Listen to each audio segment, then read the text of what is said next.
Hello everyone, I am Vaishali. कैसे हो आप सब? आज इस वीडियो में आई होप टाइटल देख के आपको समझ में आ गया होगा। डिटेल में डिस्कस करेंगे कि कौन सा पार्ट ए, पार्ट बी और पार्ट सी को ज़्यादा हमें इंपॉर्टेंस देनी चाहिए और क्यों इंपॉर्टेंस देनी चाहिए, इस पे डिस्कशन का। हमारे पास एग्जाम में 3 पार्ट आते हैं विच इज़ पार्ट ए, जिसमें हमारे पास क्वेश्चंस जो आते हैं एप्टीट्यूड टाइप के आते हैं, जिसमें हमें गिवन क्वेश्चंस में से 15 क्वेश्चंस अटेम्प्ट करने होते हैं, जो हमारी मैथ्स 9th से लेके 11th क्लास तक की होती है। अगर हम बात करें पार्ट बी की, तो हमारे पास सब्जेक्टिव टाइप पार्ट बी रहता है, सब्जेक्टिव टाइप पार्ट सी रहता है। इसमें हमारे पास नेगेटिव मार्किंग होती है, इसमें हमारे पास नो नेगेटिव मार्किंग होती है, बट एमएसक्यूज टाइप के क्वेश्चन होते हैं। That means more than 1 options correct होते हैं। यहाँ सिर्फ एक ऑप्शन करेक्ट होता है, यहाँ पे आपके एक से ज़्यादा क्वेश्चंस करेक्ट होते हैं। अगर आपने सारे ऑप्शन सही लगाए तभी आपको इसमें मार्किंग दी जाती है पार्ट सी में, अदरवाइज मार्किंग नहीं दी जाती। अगले कैटेगरी पे ला रही हूँ पार्ट ए। पार्ट ए की अगर मैं बात करूं, आई एम नॉट सेइंग कि पार्ट ए को ज़्यादा इंपॉर्टेंस दें, आई एम टेलिंग यू कि मैं पहली कैटेगरी पे बात करूँ, just that we are discussing about part A, क्या स्ट्रेटेजी रहनी चाहिए। पार्ट ए पे अगर आपको आता है पार्ट ए, तो आप नवंबर टाइम पे प्रैक्टिस शुरू करिए और पूरा नवंबर कम से कम 1 घंटा पार्ट ए को दीजिए। अगर आपको लग रहा है कि पार्ट ए पे आप जीरो हैं, तो आप कम से कम मिड ऑफ सितंबर से काम कर सकते हैं। हर दिन सिर्फ 30 मिनट काम करें, या फिर आप अक्टूबर के फर्स्ट वीक से कर सकते हैं, हर दिन 45 मिनट आप काम करें। तो जब तक एग्जाम होगा तब तक ये चलेगा। एग्जाम के 10 दिन पहले आप पार्ट ए को छोड़ देना, दैट मीन्स एप्टीट्यूड के पोर्शन को छोड़ देना। इनफ आप 2.5 महीने या 2 महीने में इनफ हर दिन काम करेंगे तो 60 दिन आपको मिलेंगे। उन 60 दिनों में आप काम करेंगे तो you will get enough data कि जिनका आप रिविजन कर सको, ठीक है। और एग्जाम आपका मिड दिसंबर या एंड दिसंबर में होगा, तो वहाँ पे भी आप 10 दिन तक कर सकते हो, पहले 10 दिसंबर तक, और उसके बाद फिर एग्जाम से 10 दिन पहले छोड़ देना, क्योंकि सब्जेक्ट में ही बच्चा इतना इन्वॉल्व हो जाता है। So this way you can use the strategy. तो पार्ट ए को अहमियत अक्टूबर नवंबर के टाइम पे देनी है, तब आप अपनी प्रिपरेशन शुरू कर सकते हैं। That is the first thing. Next बात करते हैं पार्ट बी और पार्ट सी आपका सब्जेक्टिव टाइप है। आप जब किसी भी टॉपिक की प्रिपरेशन करते हो, उसके बाद आप अपने क्वेश्चंस, रेगुलर क्वेश्चंस करते हो या बुक के ट्रेडिशनल क्वेश्चंस जब करते हो, तो उसके बाद आपको पीवाईक्यूज सॉल्व करने रहते हैं, है ना। पीवाईक्यूज करते हैं टू अंडरस्टैंड कि एग्जाम का क्या लेवल है। आप CSI नेट की तैयारी करें तो एग्जाम अलग तरीके से क्वेश्चन पूछता है, और आप गेट की प्रिपरेशन करें, IIT JEM की प्रिपरेशन करें तो अलग तरीके के क्वेश्चन पूछे जाते हैं। तो अगर हम पीवाईक्यूज पे काम कर रहे हैं, व्हाट आई सजेस्ट कि कम से कम 5 से 7 क्वेश्चन आपको पार्ट बी के करने चाहिए, क्योंकि पार्ट ए बी के क्वेश्चंस डायरेक्ट आपको थ्योरी से मिलेंगे या फिर अप्रोचेबल मिलेंगे या फिर एप्लीकेशन बेस्ड मिलेंगे, बट उसमें एक क्वेश्चन सही होता है, एक ऑप्शन सही होता है।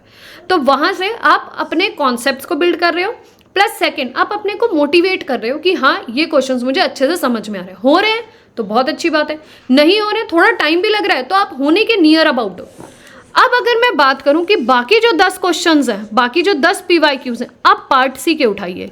जैसे अगर मैं बात करूं अपने पेड बैच की, तो जो मेरा जीत 1.0 पेड बैच रन हो रहा है, उसमें मैं इसी तरीके से काम करती हूँ। I give mixed questions of PYQs of part B and part C to the student, so that they can focus first on part B and then on part C. पहले वार्म अप हो जाए, then they will excel their concepts, ठीक है। और इसके अलावा मैं अपने बैच में डाउट सेशंस भी लेना स्टार्ट करने वाली, जिसमें 1 घंटा सिर्फ हम पार्ट सी के क्वेश्चंस पे डिस्कशन करेंगे, सो दैट कि उनको और अच्छे से उन कॉन्सेप्ट्स को समझ में आए। अगर आप चाहते हैं मेरे बैच को ज्वाइन करना, या मेरे से मेंटोरशिप प्रोग्राम के थ्रू ज्वाइन करना, या फिर मेरी टेस्ट सीरीज को ज्वाइन करना, तो आप मुझे इस नंबर पे कांटेक्ट कर सकते हैं और आप मेरे को अपने डाउट्स, अपनी क्वेरीज पूछ सकते हैं। अब बात करते हैं कि हम पार्ट बी के 5 से 7 क्वेश्चंस कर चुके हैं किसी सिंगल टॉपिक के, और अब हम मूव कर रहे हैं टूवर्ड्स द पार्ट सी के 10 क्वेश्चंस पे।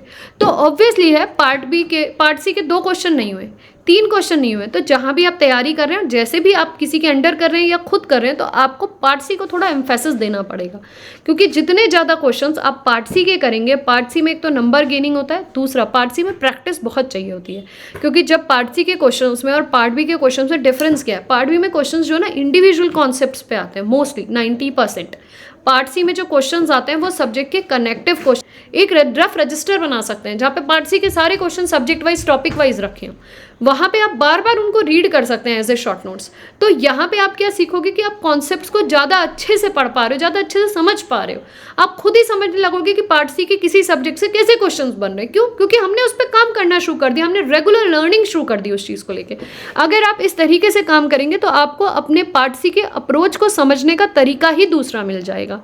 Is that clear to you? Now listen to me carefully. तो एम्फेसिस हमें सबसे ज़्यादा किसको देना है? पार्ट सी को। Part C is the winner for your game. तो you have to give more emphasis to the questions of part C. लेकिन ये जो एम्फेसिस है बिना पार्ट बी के आप नहीं कर सकते, तो आपको पार्ट बी को भी एम्फेसिस देना है, बट प्रायोरिटी पार्ट सी को दें, फिर प्रायोरिटी पार्ट बी को दें, और फिर प्रायोरिटी पार्ट ए को दें। बट कैसे आपको मिक्स एंड मैच करके पार्ट बी और पार्ट सी के क्वेश्चंस करने हैं वो आप यहाँ से आई होप इस वीडियो के माध्यम से सीख चुके होंगे। ठीक है, तो आई होप इस वीडियो से आपको काफ़ी क्लैरिटी मिली होगी कि किस पार्ट को हमें ज़्यादा इंपॉर्टेंस देनी चाहिए और क्यों हमें इंपॉर्टेंस देनी चाहिए। क्योंकि एक्चुअली क्या होता है कि स्टूडेंट्स पार्ट बी के क्वेश्चंस बना पाता है, बट पार्ट बी के क्वेश्चंस बनने के बाद भी कभी 2 ऑप्शन सही लगाया, 1 ऑप्शन गलत हो गया तो मार्क्स नहीं मिलते। 2 ही क्वेश्चन हम पार्ट सी के करके आए मैम, हम 5 ही क्वेश्चन पार्ट सी के करके आए, उसमें हमने 10 में से 3 सही हुए मैम। तो ये डाउट्स बहुत बार आते हैं। इसका मतलब कि रेगुलर रिपीट प्रैक्टिस में आपने पार्ट सी के क्वेश्चंस को नहीं लिया। अगर आप कम से कम 8 से 9 कॉन्जिक्यूटिव ईयर्स या कॉन्जिक्यूटिव एग्जाम्स के क्वेश्चंस, चाहे गेट के हों, SQIM से या फिर CSIR नेट के हों, अगर आप इतना कर लेंगे ना तो आप खुद समझ जाएंगे कि पार्ट सी के क्वेश्चंस कैसे बन रहे हैं। Even I will suggest to you, आप उनके और ऑप्शंस भी बताने लग जाओगे, क्योंकि आपने अपने ब्रेन को ट्रेन किया है कि यार एक ऑप्शन पे काम नहीं चलेगा, तुझे सारे ऑप्शंस पे काम करना है। And when you start like this कि यार सारे ऑप्शंस पे काम करना है, तो वो जो एक ऑप्शन वाला क्वेश्चन होगा वो तो उसका सबसेट हो गया ना। It will be easier for you, it will be easier for your brain to understand. तो इस कॉन्सेप्ट पे आप काम कर सकते हैं। अगर आप चाहते हैं मुझसे अपने डाउट्स को पूछना, मेरे मेंटोरशिप के प्रोग्राम को ज्वाइन करना या मेरे बैच को ज्वाइन करना, तो आप फ्रीली मुझे इस नंबर पर कॉन्टैक्ट कर सकते हैं। So thank you for watching this video.